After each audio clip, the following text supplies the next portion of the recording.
All right, the market continues to be really ugly today. Got the Nasdaq down about 3%. The S&P's down about, call it 2.2%. Just really nasty, nasty month. Been a nasty year.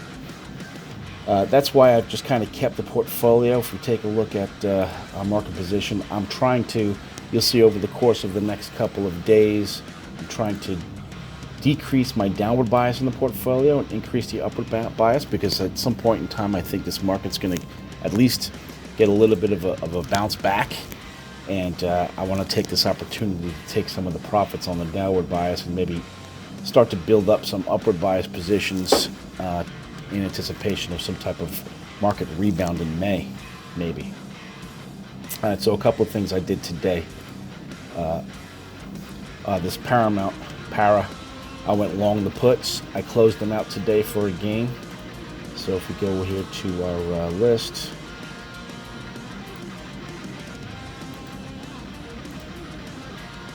let's find Para.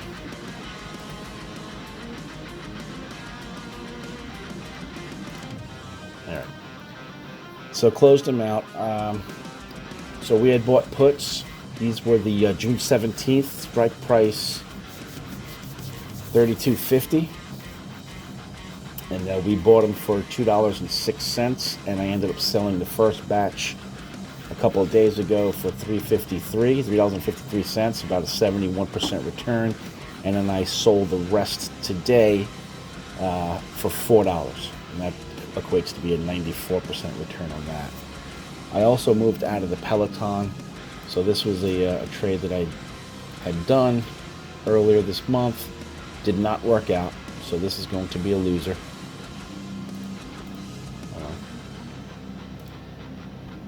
So here, I'll just show you the sheet here. Let's look it up.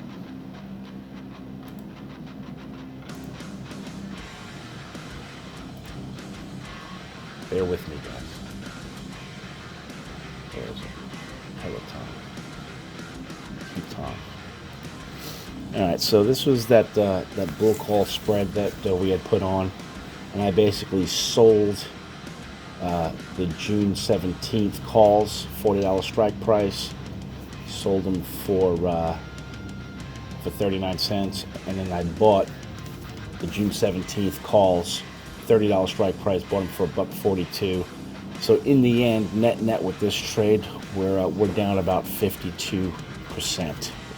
So just didn't look nice on the chart. I was obviously wrong on this trade, so I just decided to cut the losses short. Let's find it here in the closed positions. You can see here, I was anticipating that this thing would kind of break out and maybe make its way up here, and hence anything in the green would be profitable, but you can see just over the past couple of days, this thing is just really broken down. So there's no hope, and again, don't take it personal, just keep pressing forward.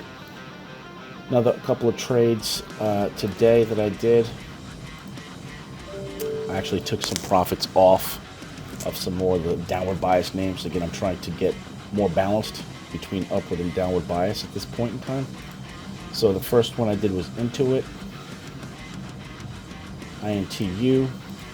This one here, we went long the puts, and we had bought the July 15th $4.50 strike price, and we paid $31.35.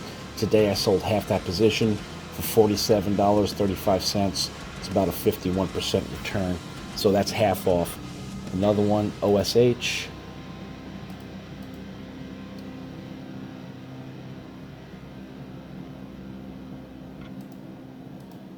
OSH, we had put this on. These are long puts, once again. So I had bought the July 15th, $20 strike price, paid $2.32 for them. Today sold half the position for $3.50 for about a 51% profit. FRC.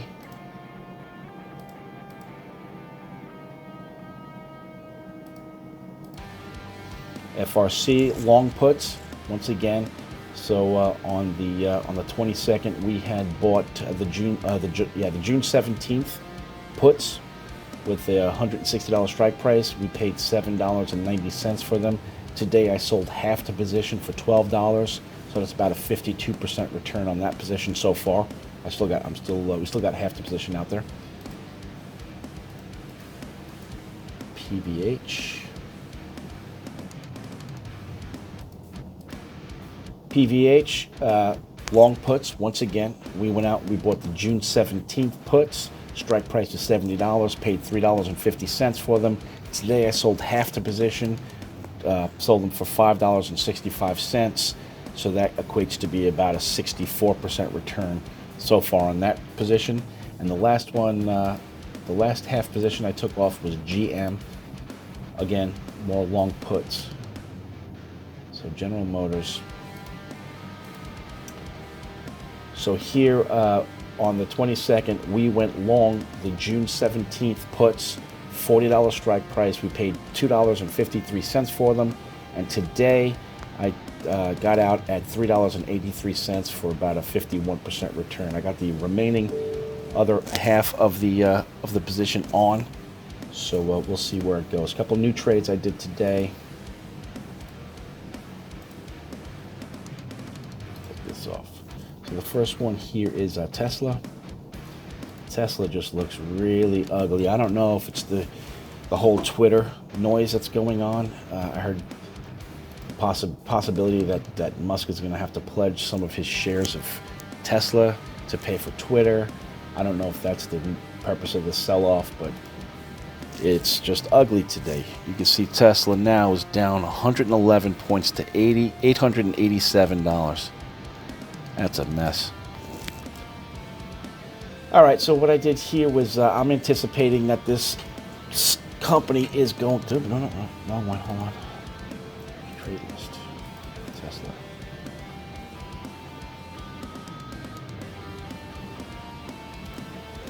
Okay, so it's my bullish call spread. I'm anticipating that on or before expiration, Tesla's going to be trading back somewhere around $973. So what we did here in this transaction with the Tesla is I went ahead and I sold the May 20 980 strike price calls. I sold them for $38.40, and I went ahead and I bought the May 20 calls, $970 strike price, bought them for $42.21. So you can see my break-even point here. Anything above this line into the green is going to be profitable for me on or before May 20. I did Roku. Roku's reporting, I think, tomorrow. This was just a straight up, I'm long a put. I'm anticipating that this thing is going to be trading below 84.35 by the end of this week, based on earnings. And the Roku, what I simply did was I went ahead and I bought the April 29th, this Friday's expiration. I bought the $92 strike price. I paid $7.65 for them. Right now they're trading at about $8.05, so I'm already up in the trade, which is nice to see. But I'm going to hold these through earnings and see what happens. IFF. This is International Food and Flavor, I think. International Flavor and Fragrances. That's it. Yeah. All right. So I got a put spread on this. I'm anticipating on or before expiration, this company, the stock is going to be trading below 118.29. And what I did here with the IFF was I went ahead and I sold the June 17th puts, $150 strike price, and I sold them for $3.69. And then I went ahead and I bought the June 17th $120 strike price puts, and I bought them for $5.40. So that's how I captured at the time I made that spread. You can see here on the chart, anything that's green by on or before expiration is going to be good for me. I did another AbbVie trade. Now I know we are already long AbbVie. I got that bullish back spread in place. This one here, the call back spread. So I'm anticipating it's going to be in the green, up or down by expiration of this. Let's see the weekly. So the trade I did today because it came down pretty good. It's been in a nice uptrend. On the weekly, you can see as well, the weekly's been in a nice uptrend. It's coming down here to its 20-week moving average, so it doesn't seem to me like it's broken. So I saw that it came down, hit its 50-day, moved up, was up higher this morning. So it seems like it's getting support here. So I'm anticipating that on or before expiration, AbbVie is going to be trading above 161.86 for me to profit from this trade. So what I did here with the AbbVie is I went ahead and I sold the May 20 calls, strike price of 165, sold them for $1.95, and I went ahead and I bought the May 20 calls, $160 strike price, paid $3.81 for them. So there's my spread, and the dynamics of my trade is, again, I need it to be in the green on or before expiration. Kind of like here that this histogram seems to be curling higher, so I'm hoping to get some support here. This will coincide with what I think in the market is we're due for at least some type of rebound after these massive sell-offs that we're seeing. I did an Amazon trade. So Amazon is reporting, I think tonight.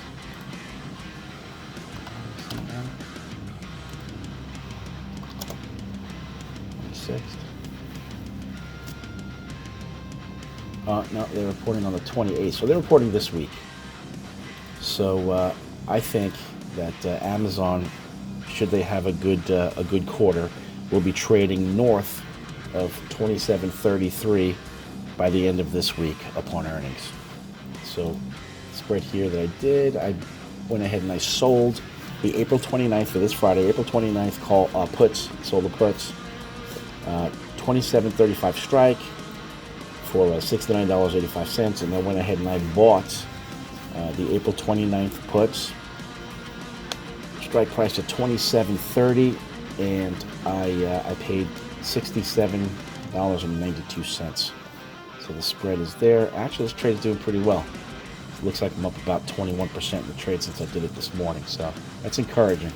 Maybe this market will get a little bounce. And Microsoft and Amazon and a lot of these bellwether tech companies come out and report their earnings this week, and they tend to do, if they do well, that could stop the bleeding with the market. There might be some kind of reflex rebound involved here. So I'm anticipating that all I'm saying is I want to decrease my downward exposure. I want to increase my upward exposure, try to get a little bit more market neutral, because as I said, I certainly have a downward bias in the market right now. So I'd like to try to get this more neutralized.